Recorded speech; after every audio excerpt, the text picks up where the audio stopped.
Welcome to the Dom Sub Devotion podcast.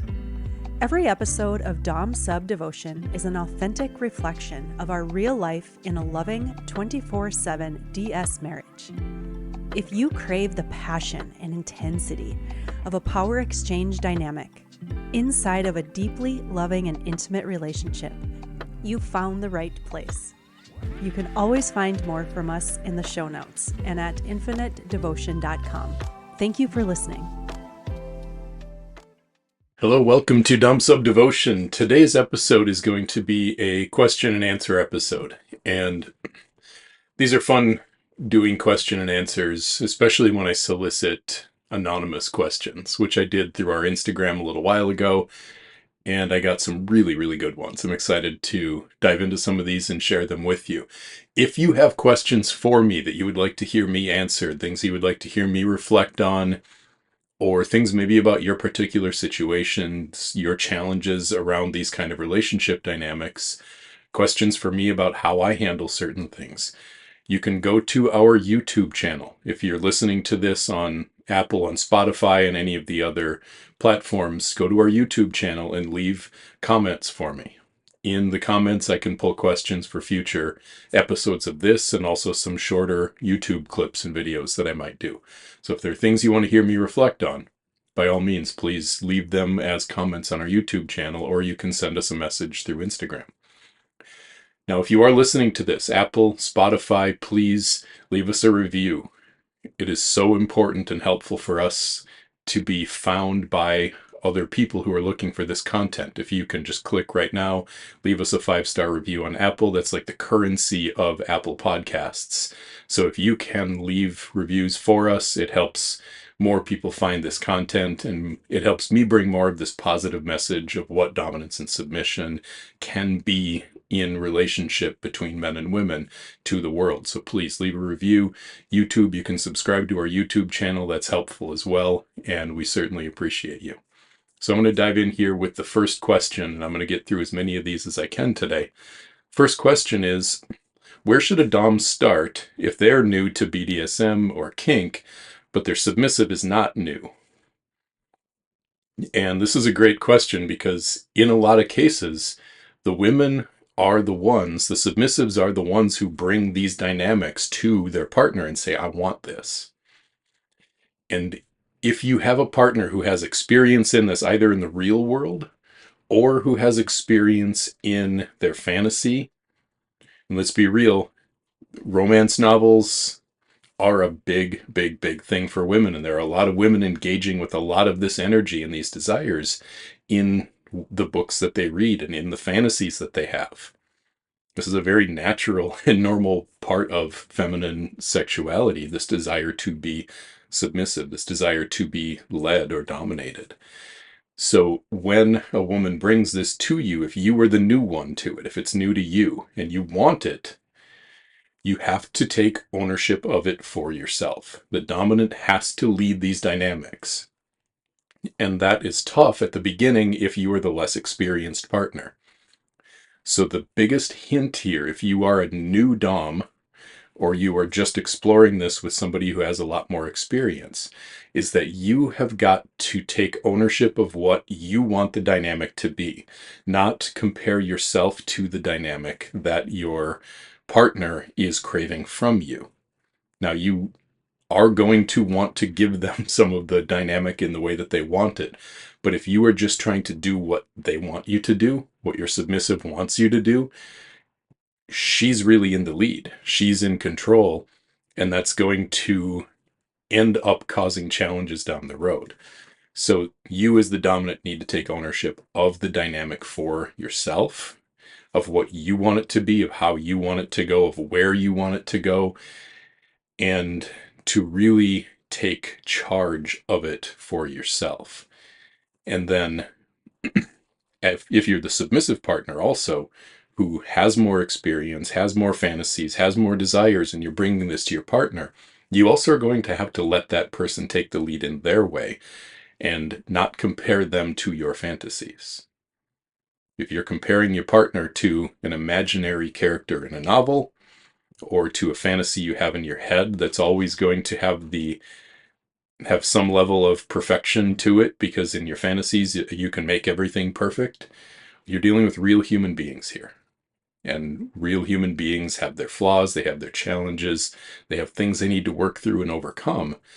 And really, to make this work well as the submissive, you have to be able to set down your world of perfection and allow the human being to whom you want to submit to step into ownership of the dominant side of the equation. Because if you are trying to lead someone into dominance, you're starting with the wrong framework. You're starting from the wrong energy. The next question, and I wanted to get this one out of the way early, was what is one of your favorite things about Dawn? And I love that people ask me this question, because I do love everything about that woman. And my favorite thing about her is how she has so consistently been willing to challenge her own preconceived notions of who she thought that she was. And even at times when that's made her uncomfortable, often when it's made her uncomfortable, my favorite thing about her is how damn courageous she is, how she will not stop herself and shut herself up to keep me comfortable, and how fierce she is in the pursuit of really living the biggest, most abundant life that she can live. And I know at times people wonder, well, how is like a big expression and abundance compatible with submission? Because Dawn is also incredibly submissive to me. She will do almost anything I ask of her, almost any time I ask her to do it. But that's never coming from a place where she is being limited. It's never coming from a place where she is being forced into a box. This is a freedom that I've tried to create and cultivate in her through bringing this courage out of her. Because to me, submission is the ability to let go, to surrender, and to allow yourself as a submissive to trust, to allow yourself to trust yourself, to trust your partner, to trust the universe and God to provide for you so that you can move beyond fear. And we all know that submission requires safety. But there is a big difference between keeping yourself safe from your partner and being able to be safe with your partner. And so everything about my favorite parts of Dawn come from her ability to drop her walls, her willingness to let me in to her experience, and then to honor her own experience, her own feelings. And she will not shut herself up or shut herself down to keep me comfortable. I wouldn't allow it, and she's moved beyond a place where she really is capable of doing that. And I love seeing that woman just blossom and grow into everything that she's capable of being.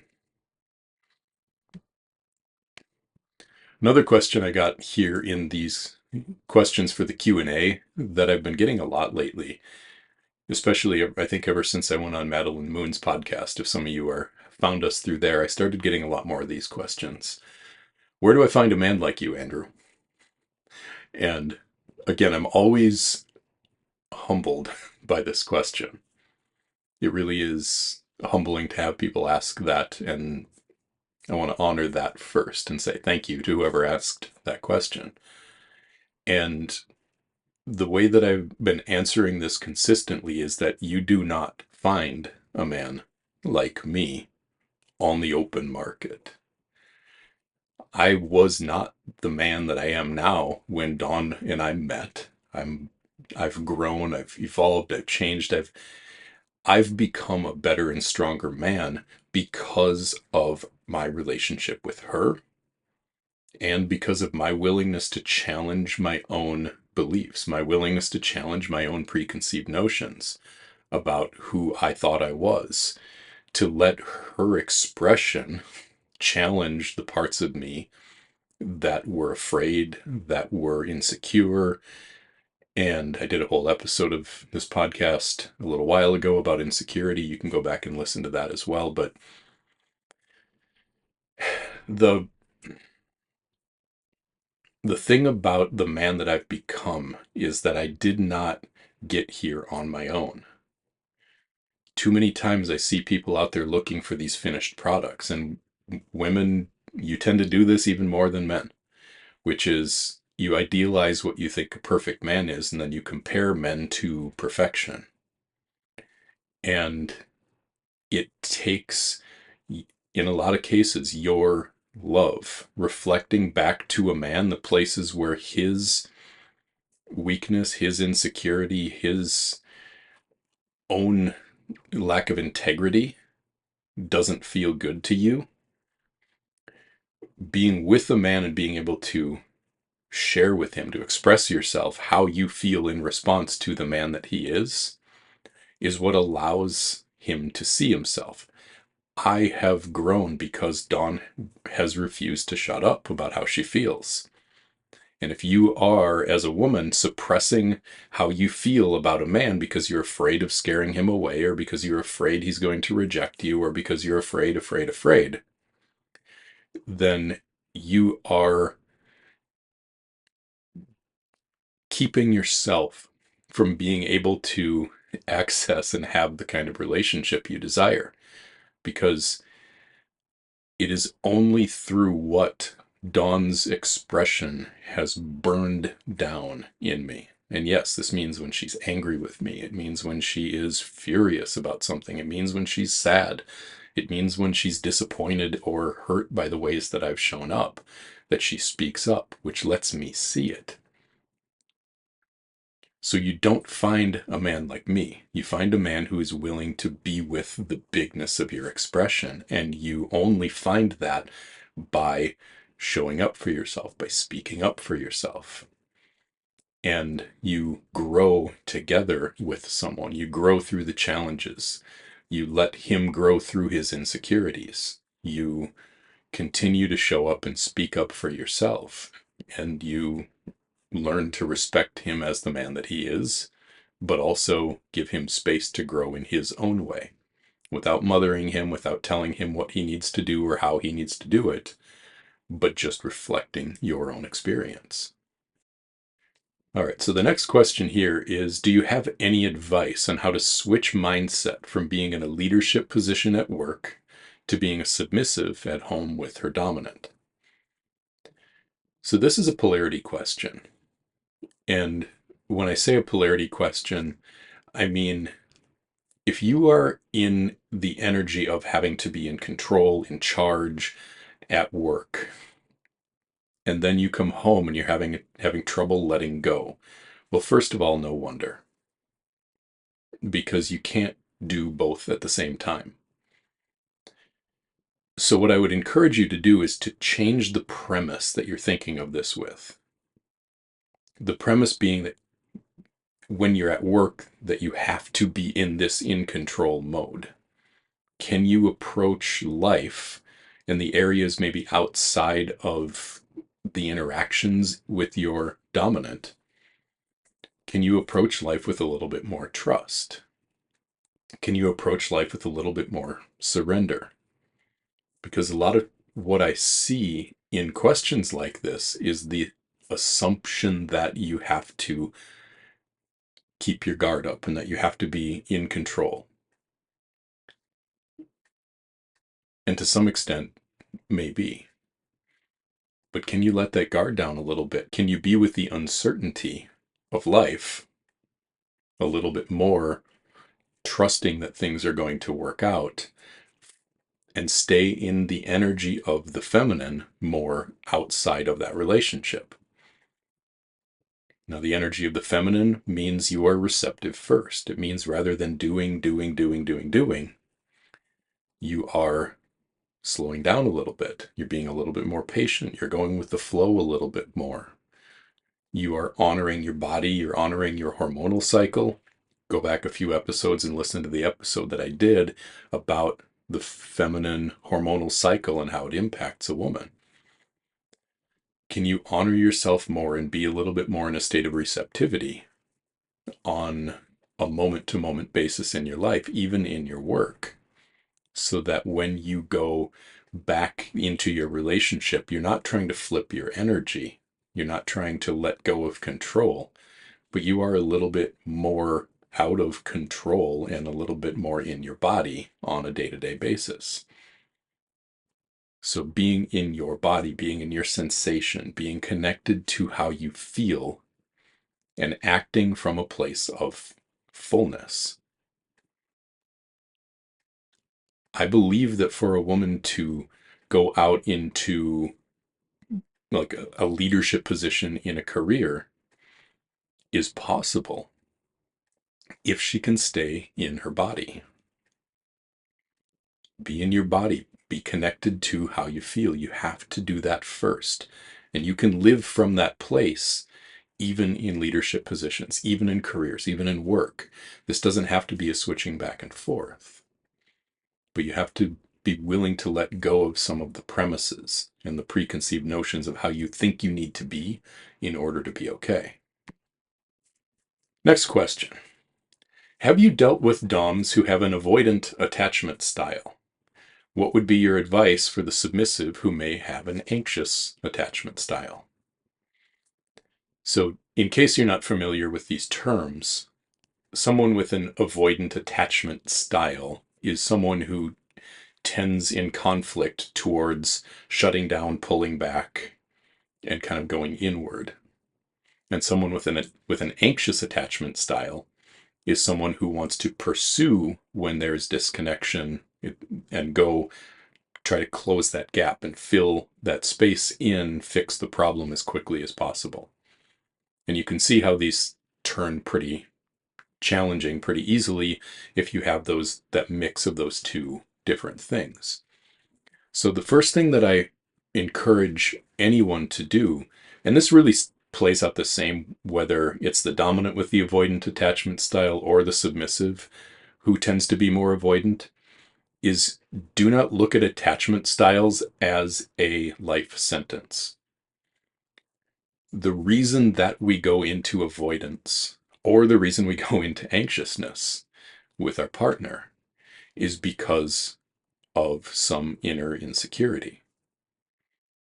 So we don't have to accept that it can't be different. Again, this isn't a life sentence. What I always believe that we have to be willing to do is, and the healthy thing to do is to recognize that avoidant and anxious attachment styles are born out of wounding. They're born out of fear. There is also something called secure attachment. And if you work together towards creating a secure attachment, you can overcome these challenges of anxiousness and avoidance. Secure attachment is being able to be connected and comfortable with each other, and then when conflict arises, feeling okay and solid enough inside of yourself that you don't need to go into avoidance or into anxiousness. There's no push and pull. There's just meeting each other where you are at, meeting yourself where you are at, and being okay when the other person isn't okay. The best way that I've found to work through these things are A, trauma work, and B, digging into codependency.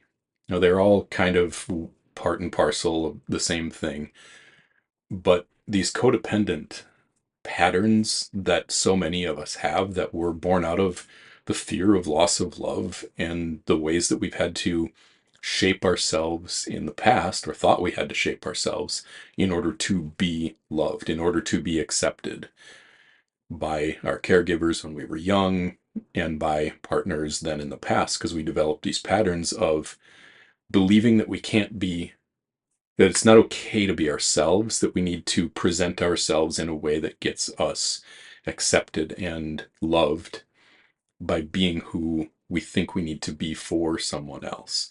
And when we are faking life like that, when we're living inauthentically, that's what underlies these anxious and avoidant attachment styles.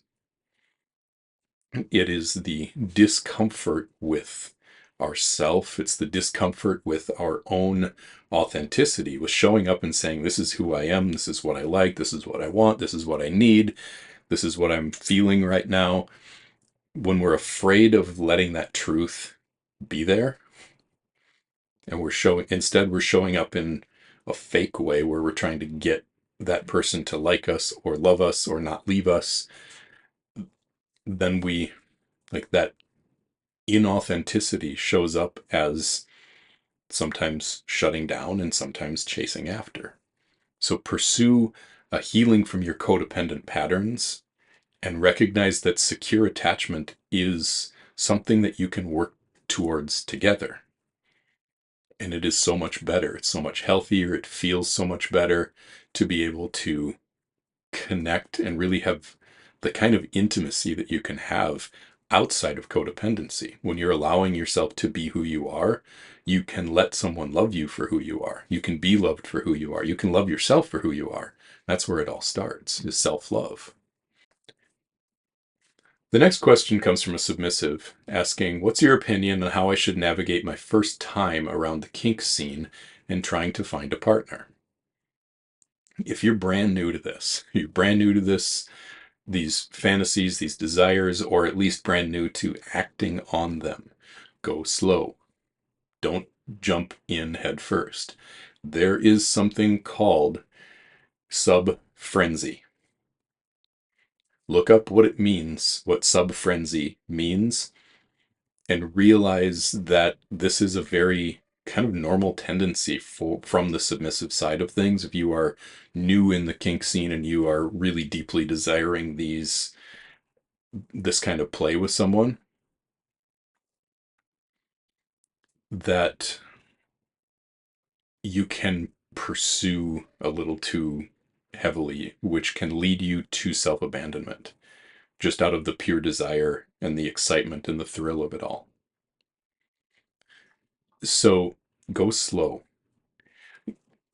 Spend time thinking about, writing about, like journaling is really great for this.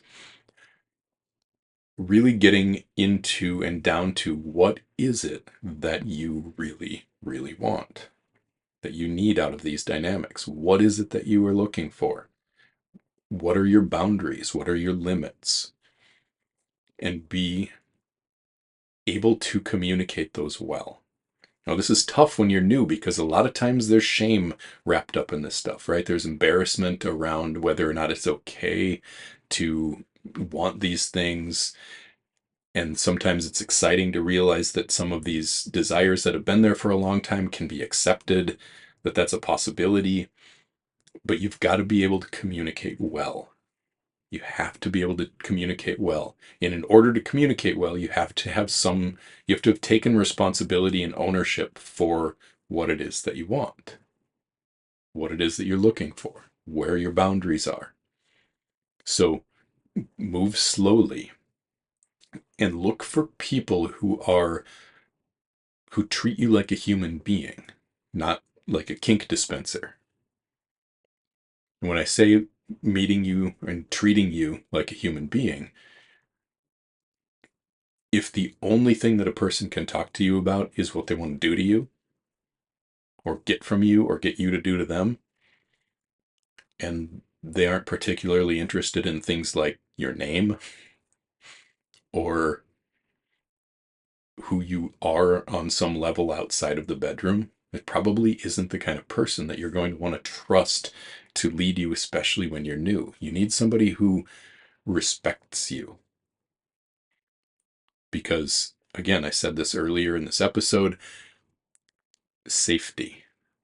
You need to be able to feel safe in order to really experience what it can be to let go of control in submission. And so to be able to feel safe, you need to be able to connect with that person.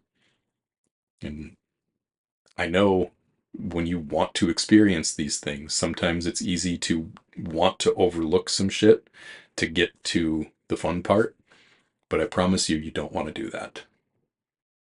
So slow down, take your time, get to know some people, build some connections, maybe look for people who will be mentors for you, who will help you kind of check yourself and to look out for you, especially if you're getting involved in the in-person community, if you're doing things like munches and gatherings and get-togethers.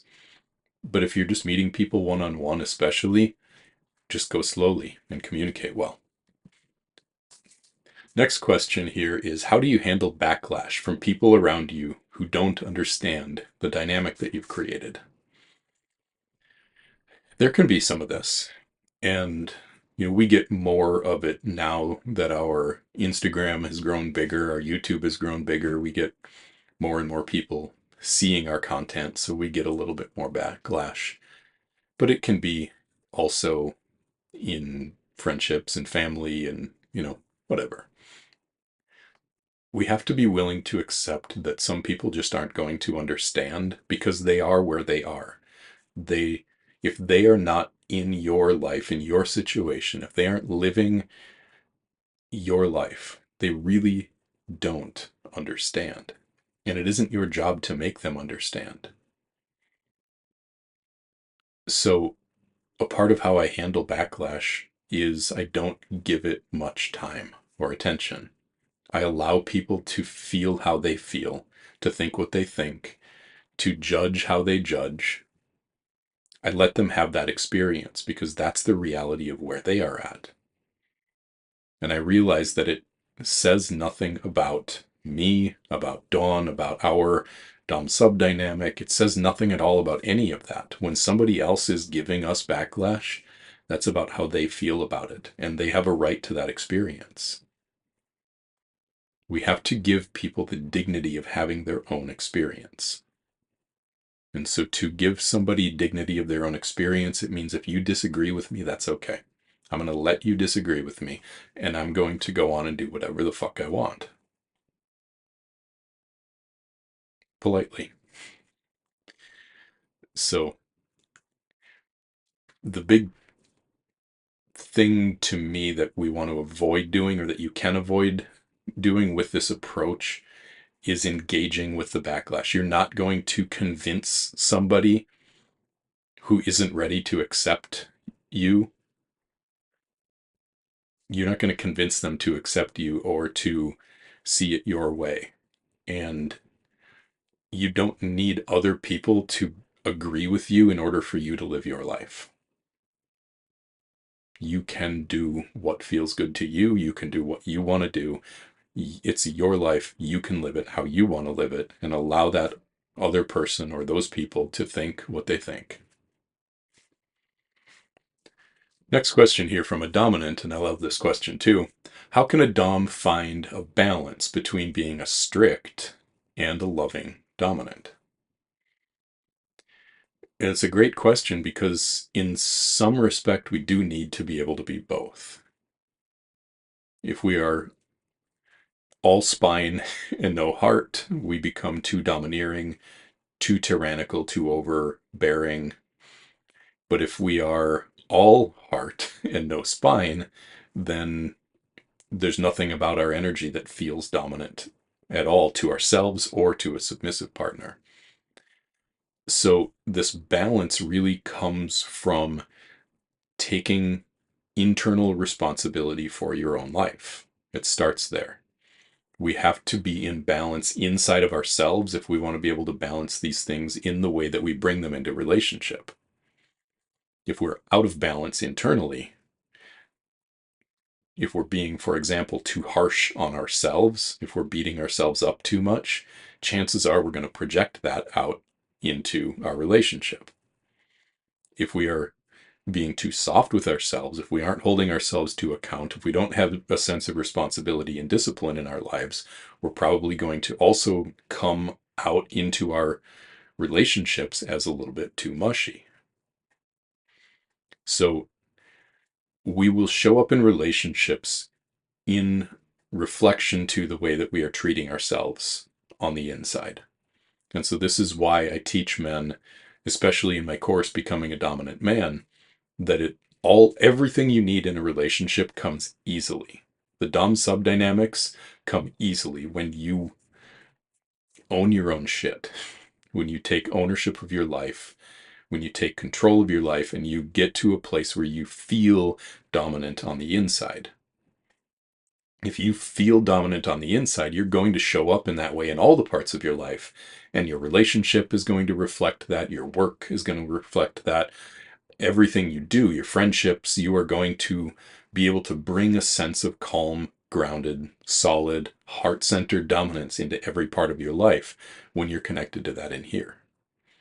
So it is the inner work, not what we do in the relationship, that allows us to create this kind of balance between strictness and love. Because we have to be able to be strict, to be direct, to be firm with our heart still intact. But we also have to be able to bring our heart and open our heart without losing our balls. And the only way to do that, and that's natural, right? It's the absolutely natural, normal state of, I believe, masculine expression, to be very solid, to be very firm, to be maybe strict, depending on how you define that word, but also to be infinitely loving and open, to be both. So cultivating that inside of yourself makes it very easy and very natural to bring that into a relationship. This next question comes from a submissive, and she says, how can I handle a dom who ignores my requests for reassurance when I feel I need it? He will give me reassurance on his terms only, not when I ask for it. I can see I'm trying to control him, but I struggle to feel safe. Do I need to keep showing my emotions and learn to surrender my need? First of all, if you're a dominant, listen to the pain in this question. Like, this is a person who's saying, I need reassurance. And this person, this dominant, supposed dominant, is telling me that they won't give me reassurance on when you need it. I'll only give it to you when I want to give it to you. This is how dom-sub dynamics get used as an excuse for emotional abuse. If we can't be reassuring to our partner because when they need reassurance, then all we're doing is intentionally creating anxiety in that person. Like, listen to the stress in this question. This person's trying to figure out how do I deal with this anxiety and this fear that I have when this person won't give me anything to help me. So, first of all, for the dominants, don't do this. This is why you have to do your own inner work if you really want to hold an authority position in another person's life. If you don't do your own inner work, you are going to use the authority that they grant you to try to soothe your own pains and avoid facing your own weakness. You're going to hurt someone with it. Now, if you are submissive in this situation, for the person who asked this question or anyone else who has been in these situations, asking for reassurance is not trying to control someone. Asking for reassurance is a human part of a relationship. And if you are giving over control in your life, in your sexuality, in some part of you to this person who you're asking to lead you, to take a dominant role so you can be in the submissive role, that person owes you some sense of safety. If you're feeling a lack of security and you're asking for it, and this person is using their authority to tell you that they will not give that to you, how does that feel? Tune into your body. Again, if you want to submit, you have to be present in your body and you have to honor it. If it feels gross, challenging, like if it upsets you, express that to that person. You have to speak up. Your voice, your expression is everything as a submissive. If you don't use it, you will be walked on, or you will end up feeling nothing but resentment. You have to use your voice. So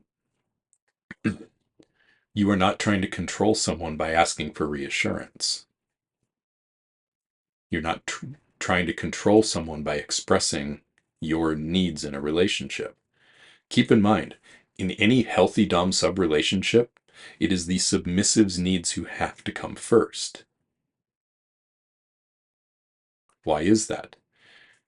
Why do I put Dawn's needs before my own? Now, in most cases, by the way, this isn't an either or. This isn't, well, she's getting her needs met and I'm not getting my needs met. But if it comes down to it, and I have to choose between meeting her needs or meeting mine, I will put hers first 100% of the time, no questions asked. Why will I do that? Well, first of all, because if she's surrendering to me, if she's letting go of control in her life and agreeing to follow me, to submit to me, then in order for her to really feel safe enough to do that, she's going to need to know, feel, and trust that I'm looking out for her. That I'm going to look out for her first. Because somebody has to look out for you as the submissive. If you're going to submit, somebody has to be taking care of you. That is your dominance role. And so if you have a need and that need is going unmet, then you need to speak up for that and use your voice, because you will not be able to develop a sense of trust with that dominant partner if you do not trust yourself enough. And trusting yourself, building that sense of inner trust, is a process of speaking up consistently and never shutting up when you feel something, never suppressing that because you're afraid of making someone else upset. I mean, the reason that all of this energy here in this question is there is because in some way or another, there's a fear of losing love. There's a fear of losing this person. But there's no reason to be afraid of losing someone who is using your submission to shut you up. That wouldn't be a loss. That would be a gain. So you're not trying to control him by seeking reassurance. And you need to always show your emotions. You need to honor them for yourself enough that you will not suppress them just because they make someone else uncomfortable. Next question here says, I want this lifestyle, but I want it to include bringing other people into the bedroom. What if my husband doesn't agree or feels like it's cheating? What if? Every time that I solicit questions, there are always several of them that could fall under the same category, or I could give the same answer, which is, it's the questions that ask, well, how do I say this? Well, you say it. There's no way to get around having to speak up. If you want a lifestyle that involves bringing other people into the bedroom, you're going to have to say, hey, I want a lifestyle that involves bringing other people into the bedroom. And I'm afraid that you're going to think it's cheating. And I'm afraid that you aren't going to agree or like it because I'm afraid of what it would feel like to have this desire and never have it met. But I want to have it, and I want to have it with you. And then you have to give that person the dignity, again, of having their own experience. Give them some time to process that. Don't try to control how they feel about it. You don't get to have it both ways. You have to express yourself, but then you have to honor that other person in their process. So any time that you are desiring something in a relationship, whether it's an established relationship, a new one, if you're on a dating app, if you're brand new, it doesn't matter. You have to get past this discomfort with saying, this is what I like. This is what I want. This is the kind of relationship I want. This is the kind of dynamic I want. You've got to be able to speak up for it. It's a part of, again, how you are able to develop enough trust in a partner is by speaking up for you, what you need, what you want, and then watching how that person responds. Speak up. Speak, communicate, talk, use your words. That's the only way through this. There's no way that lets you get around that discomfort. Eventually, you're going to have to speak up, or you're going to take this desire, you're going to suppress it, push it down because you're afraid, and then you'll never get to experience it, which will only lead to resentment. Our next question here is, do you think you can have a successful dom-sub relationship after being sexually assaulted, giving over that level of trust to someone else? Yes, I do. Is it going to be easy? Maybe not. Can it be incredibly healing? I think so. But again, in order to give that kind of trust to someone else, you're going to have to build trust in yourself. Also, in order to really allow yourself to trust, if you are still in a space where you're traumatized by this assault, then I encourage you to do some somatic type work to let go of the biochemical fight or flight kind of survival mode protection walls up energy and biology that you're carrying with you because of your very natural normal response to a traumatic event. When we go through these things, and I've been pretty open about the fact that I was sexually abused as a child. I had my own stuff here that I had to go through. In order to move beyond those things, there are certain brain chemistry functions. There are certain ways that we will continue to act as though these traumatic events are still happening in every single moment of our life. In getting through them with some of these somatic modalities, which I've said this before in this podcast, I'll say it again now. EMDR, eye movement desensitization reprocessing, EMDR therapy is, as far as I can tell, it is some kind of magic that works on these sorts of things. Go do a little bit of research into it, read about it, look at how it's helped everybody from sexual assault survivors to soldiers coming home from war dealing with PTSD to child sexual abuse survivors and everything in between. It's absolutely magical. And both myself and Dawn have been through this, and we owe a lot of the people that we are now to the healing that we've been able to access through that modality.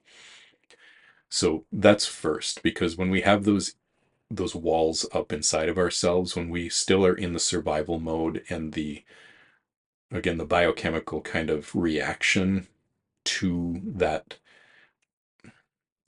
traumatic event, we're still seeing life through the lens as though it's happening, or the fear that something that happened in the past is going to repeat itself in the future. And the truth is that when something happened in the past, it happened in the past. It is not any more likely to repeat in the future just because it happened in the past in your life. But it'll feel that way. And that's normal that it'll feel that way until you're able to cut those ties to that trauma by using some sort of a modality that lets you let go. But then through that and through this sort of a relationship, you can give yourself a new example. And this is why I do think you can have successful dom-sub relationships after these kinds of traumatic, trust-breaking events in the past. They can be particularly healing because they can be a space where you can have your needs met, where you can speak up and have the power back in your relationship, even from the submissive role. You can be back in the power of choosing yourself and choosing the pleasure, the dynamic, the relationship, the connection with a partner that you want, speaking up for it, negotiating it, and having it laid out on the table so you can reapproach your own sexuality from a place of consent. These relationships are so powerful because they are so, when they're done well, they're so based on consent in a way that even vanilla relationships aren't. In order to have a successful dom-sub relationship, the amount of openness, the amount of communication, the the level of vulnerability that's present makes it possible to connect on a so much deeper level. And that can be particularly healing when you have had your power taken from you in the past, for you to step into being able to speak up for what you want, what you don't want, what's off limits, what you want more of, and then to have that respected is a really healing thing. So yes, not only do I think it's possible, I think it is very powerful. This next one says, why do you and Dawn consider yourselves dominant-submissive practitioners, not MS, master-slave? Where do you draw the line for yourself? Well, in part, this is semantics, right? Some people just don't like the words master and slave. Some people really do like them. And for the sake of what we share in the parts of our lives that we share on the internet for a bunch of strangers, my desire and my goal in sharing this, the reason that I share this, is that I want to help it become more accessible and acceptable to engage in these power exchange dynamics. So when we start going to extremes, we can scare people away. And I'm not here to scare anyone away from anything. I'm also not here to convince anyone of anything. So the semantics of how we describe our relationship really don't matter as much as the reality of what we live. Now, some people might consider us MS if they met us. We might consider ourselves that, and that's just a part of what we don't share and what I don't share.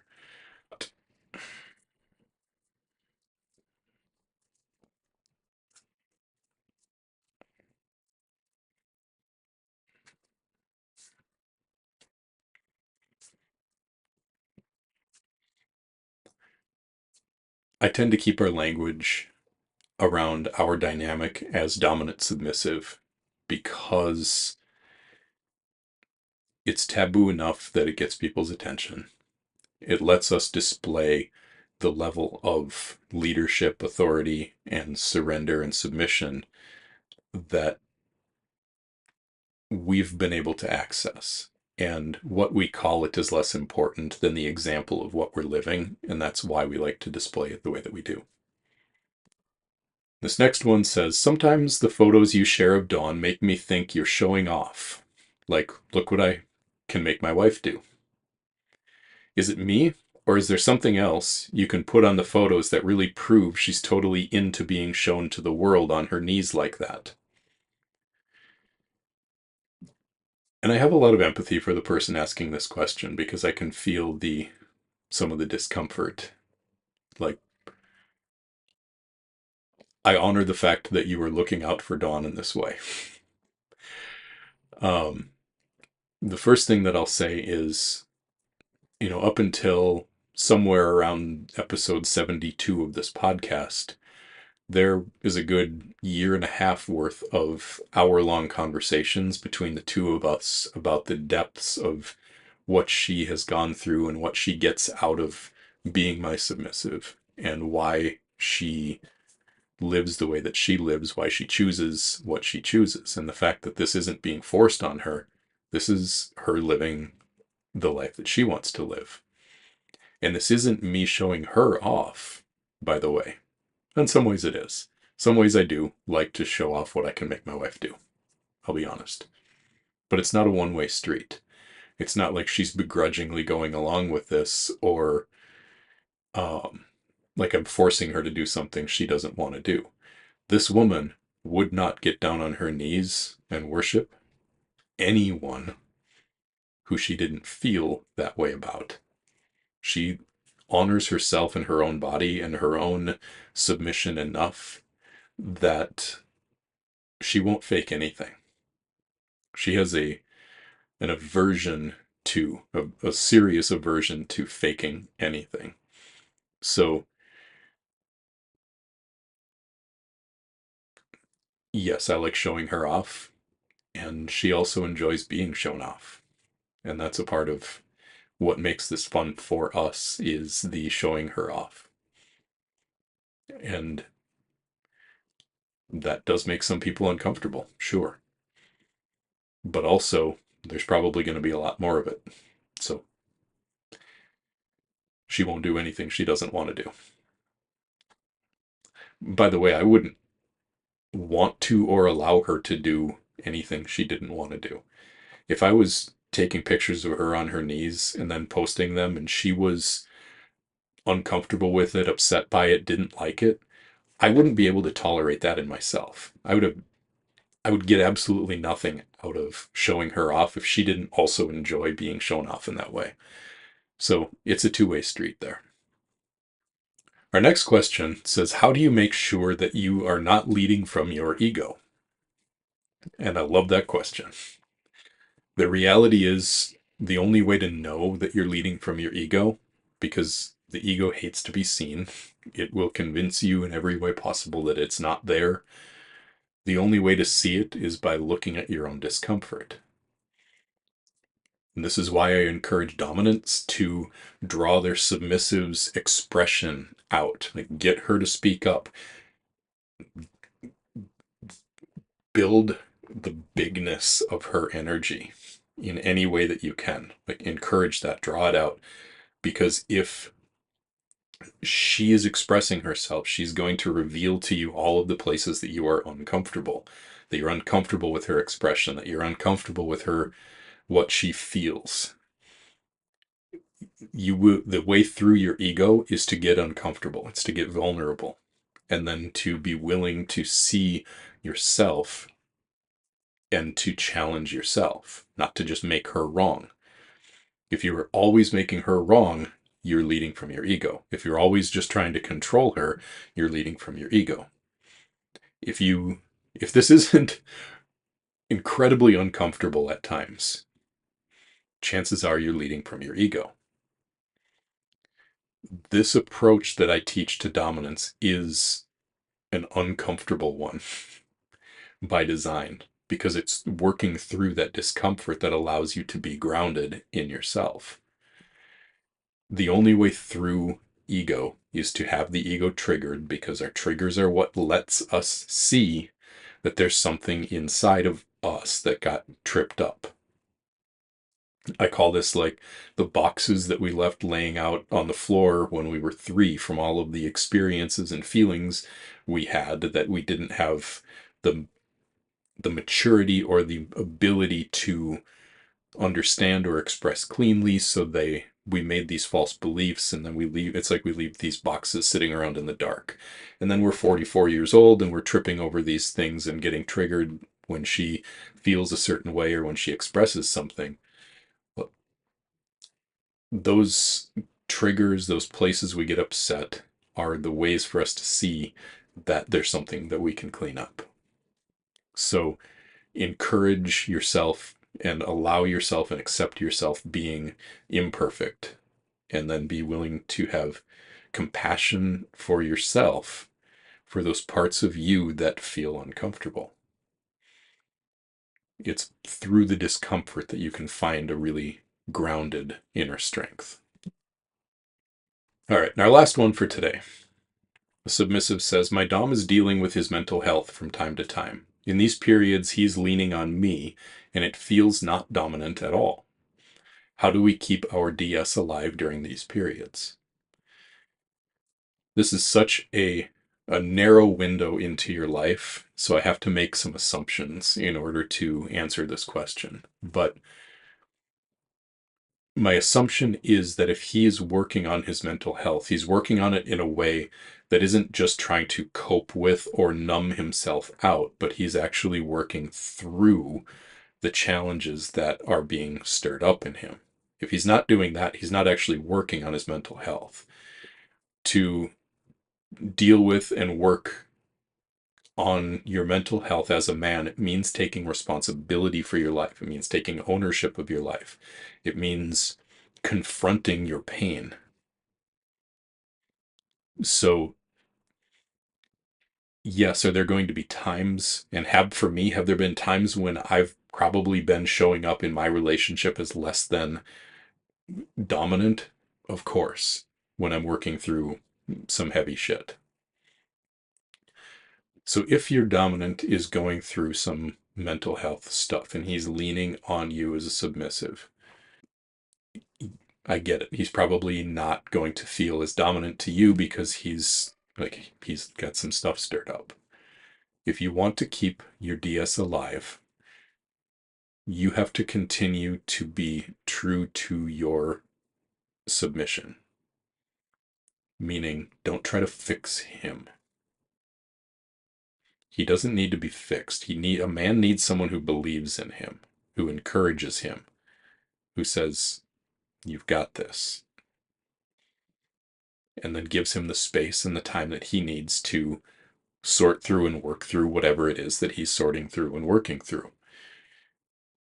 Your your dominant submissive dynamic is not always going to be 100% the dominant in perfect self-control and the submissive in absolute complete surrender.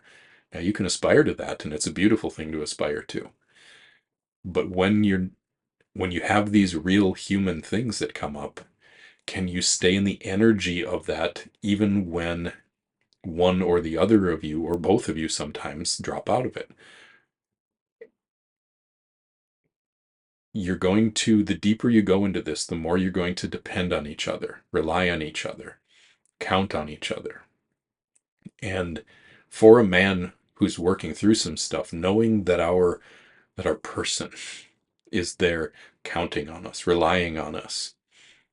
Yeah, at some times it can feel a little bit like pressure, like I need to get this sorted out, but it also is a calling to be our best, to step forward and to work through whatever this is so that we can get ourselves back into the space of solidity and groundedness. So if you don't abandon your submission when he falls out of his dominance, you become a call for him to rise. You become an inspiration for him to work through whatever this is.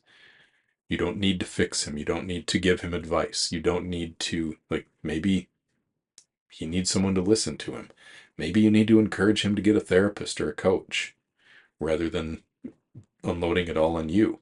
Having some good boundaries around what you know that you need so you can stay in your submissive energy while still giving him the space to work through what he needs to work through might be a really good idea too.